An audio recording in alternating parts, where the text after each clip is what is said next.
Ekitabo kya Zaaburi eshurana n'ishatu.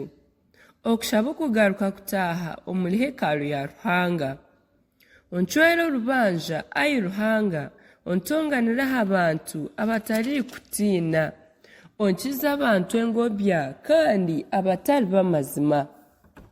Ahakuba niwe Ruhanga obuhungiro bwanje. Mbwenu onagiire ki? Ahanki ninguma n'amaganya ahabw'okubonabonesibwa abazigu. Nyakusinga, yohereza omushana gwawe n'amazima gawe binyebembere, bimpisye aha kibungo kyawe ekirikwera aho otuura. Obwo nibwo ndaze aha itambiro rya Ruhanga, ahari Ruhanga okushemererwa kwanje kwingi munonga. Kandi ndyakuhimbisa n'enanga, ayi Ruhanga, Ruhanga wanje. Ahabwenki oyehwire amatsiko iwe magara ganje.